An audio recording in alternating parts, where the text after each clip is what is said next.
The Parker family's annual business meeting always took place in my Uncle Richard's penthouse office, 49 stories above Manhattan. This year, however, was different. This year I had a perfect view of my revenge from his floor-to-ceiling windows. "Let's address the elephant in the room," Uncle Richard began, standing at the head of the conference table. "Our family's reputation has been tarnished by certain members who refuse to uphold the Parker standard of excellence." All eyes turned to me.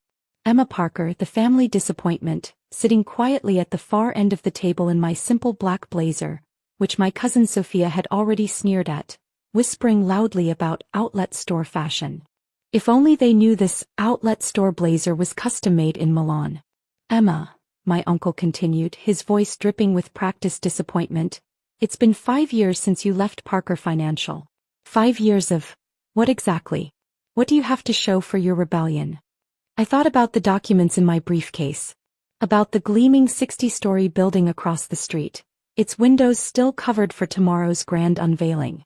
About the name that would soon be illuminated against the Manhattan skyline. "I've been working on some projects," I said mildly. My cousin Blake, recently promoted to senior VP of Parker Financial, couldn't contain his snort. "Is that what you call hiding in your apartment playing with computer code?" "Some project." 5 years ago, I'd walked away from my executive position at Parker Financial to start my own technology company. The family had never forgiven what they saw as a betrayal of our 100-year legacy in finance. "Emma," my father spoke up, not quite meeting my eyes, "we're worried about you. All these years wasted on this hobby. It's time to come back to the real business world." The real business world.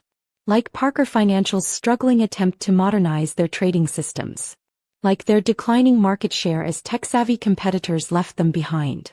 Like their desperate need for the very innovations I'd spent 5 years perfecting. "Actually," I started, but Uncle Richard cut me off. "No more excuses," he declared. "You're 32 years old. While your cousins are handling billion-dollar portfolios, you're doing what? Writing apps in your pajamas." More snickers around the table. My cousin Sophia tapped away on her phone, probably sharing the family drama with her socialite friends. "Richard," my mother attempted to intervene, "perhaps we should dash." "No, Caroline," he silenced her with a wave. "This needs to be said. Emma, you're nothing but a failure. A disappointment to the Parker name." I felt my phone buzz in my pocket. A message from my assistant. "Final inspection complete. Building ready for tomorrow's unveiling." Perfect timing. "Do you know what your cousin Blake accomplished this year?" Uncle Richard continued. "He closed a $300 million merger.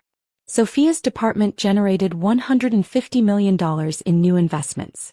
And you're probably still living off your trust fund. If only they knew that I'd turned down that trust fund 3 years ago. That I'd built something worth more than Parker Financial's entire portfolio."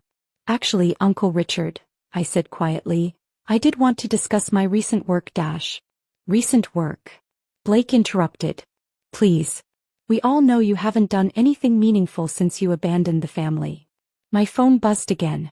"My CFO this time, stock certificates transferred. You now own controlling interest in all target companies." I glanced out the window at the covered building across the street. In less than 24 hours, my name would shine from its summit, visible from every corner of Manhattan's financial district, including this very office.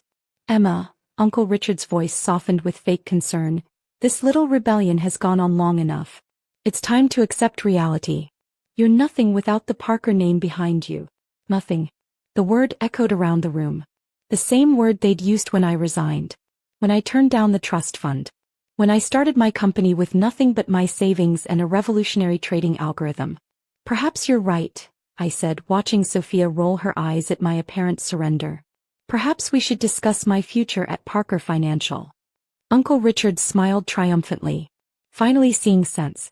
We might be able to find you an entry-level position. Something suitable for your limited experience." My phone buzzed one final time. The message I'd been waiting for. "All systems go. Building lights tested and ready. Your empire awaits, Ms. Parker." I thought about the press release scheduled for tomorrow morning. About the business headlines that would shock the financial world. About the look on Uncle Richard's face when he realized that his nothing of a niece had built something bigger than he could imagine. Before we discuss my position, I said carefully, there is one small matter I'd like to address. Of course, Uncle Richard waved magnanimously. Though I should warn you, salary negotiations for junior positions are quite limited. I smiled, reaching for the cord to the motorized blinds. Actually, Uncle Richard, I was thinking of something a bit more visible. The entire family was about to learn that sometimes nothing becomes everything. And sometimes the best revenge doesn't need words. Sometimes it just needs the perfect view. I pulled the cord and the motorized blinds began to rise. Early evening sunlight streamed into the conference room, and for a moment, everyone squinted against the brightness. Emma, Uncle Richard sighed impatiently, what are you dash? The words died in his throat as the construction covers on the building across the street began to fall away, revealing gleaming glass and steel beneath. Floor by floor, the facade emerged, each window reflecting the setting sun like liquid gold. What's happening? Blake stood up, moving closer to the window. They weren't supposed to unveil that building until dash. And then they saw it. At the very top of the 60-story tower, illuminated in letters 20 feet high, Parker Technologies. Beneath it in slightly smaller text, founder and CEO, Emma Parker. The silence in the room was absolute. Even Sophia had stopped texting, her perfectly manicured hand frozen above her phone. That's... My father's voice cracked. That's your company. I smiled, taking in their shocked faces reflected in the window glass. The very same. Though I suppose hobby might not be the right word anymore. Impossible, Uncle Richard whispered. That building, that's the new tech hub everyone's been talking about. The one that's supposed to revolutionize financial trading. The one that just acquired controlling interest in 6 major financial institutions? I pulled out my tablet, sliding it across the table. Yes, that's us. Would you like to see the portfolio? Blake grabbed the tablet, his face growing paler as he scrolled through the numbers. 10 billion in assets. 15 major patents. Trading algorithms licensed too. He looked up, horror dawning in his eyes. You own half of Wall Street. Half of Wall Street's technology infrastructure, I corrected him. The other half is still running on outdated systems. Like, for instance, Parker Financial's trading platform. Uncle Richard collapsed into his chair. The merger offers we've been receiving. All from shell companies owned by Parker Technologies, I confirmed. I wanted to see how many times you'd reject your own niece's attempts to save your company. Save our company? Sophia's voice rose an octave. Parker Financial doesn't need saving. I pulled up another document on my tablet. Your second quarter earnings report suggests otherwise. Your technology is 10 years behind the market. Your biggest clients are jumping ship to more innovative firms. And your attempt to develop an AI trading system has cost you millions with no results. How do you know about that? Uncle Richard demanded. Those reports are confidential. Nothing is confidential from the company that built your security infrastructure. I turned back to the window, admiring my name against the darkening sky. Did you really think I spent 5 years doing nothing? My phone buzzed, a message from my COO. Stock market closing bell in 3 minutes. Ready to announce the acquisitions. You see, I continued, while you were all laughing at my computer code, I was building the most advanced financial technology company in the world. While you mocked me for hiding in my apartment, I was developing algorithms that make your trading systems look like ancient history. I stood up, walking to the window. And while you were calling me nothing, I was becoming everything you claimed to be but never were: innovative, forward-thinking, successful. Why? My father asked quietly. Why didn't you tell us? Would you have listened? I turned to face them. 5 years ago I tried to tell you that financial technology was the future. That Parker Financial needed to evolve. What did you say, Uncle Richard? He wouldn't meet my eyes. You said, and I quote, leave the real business to people who understand it. Well, I understood it better than any of you. I saw where the industry was going while you clung to your outdated methods and family legacy. My phone buzzed again. Market closed. Press release going live in 60 seconds. Right on cue, phones around the table began to chime with breaking news alerts. Blake was the first to read it aloud, his voice shaking. Breaking. Parker Technologies announces acquisition of 6 major financial institutions. Industry insiders call it the biggest tech takeover in Wall Street history. No, Sophia whispered, scrolling frantically through her phone. No, no, no. More headlines flashed across their screens. Emma Parker, the tech genius who revolutionized financial trading. Parker Technologies valued at $50 billion after latest acquisitions. Wall Street's new queen. How Emma Parker built an empire while her family wasn't looking. By the way, I added casually, those acquisition announcements include a hostile takeover of controlling interest in Parker Financial. The board voted this morning. Uncle Richard lunged to his feet. The board would never dash. The board already did. I cut him off.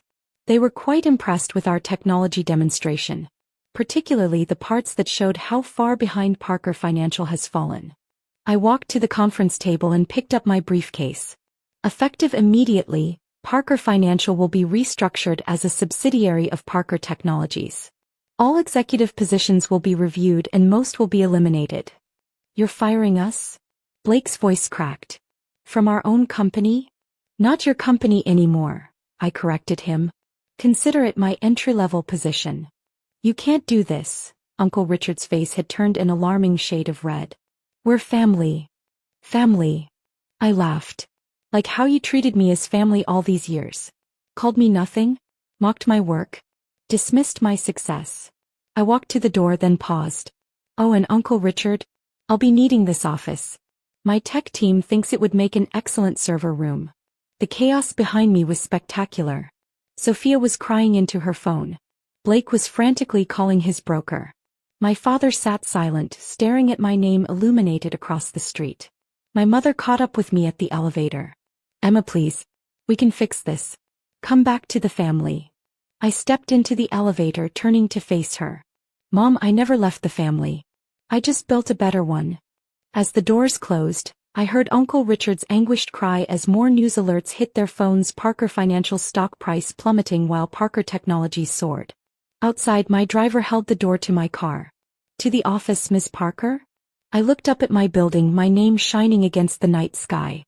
James. Take me home. My phone buzzed one final time, a message from Uncle Richard. We were wrong. Please, let's talk about this. I deleted it without reading further and looked back at his office window. He stood there, silhouetted against the light, watching his empire crumble while mine rose across the street. Sometimes the best revenge isn't telling someone they're wrong. Sometimes it's letting them see your name in lights, shining so bright it blinds them to everything except their own mistakes. And sometimes, being nothing is just the first step to becoming everything they never thought you could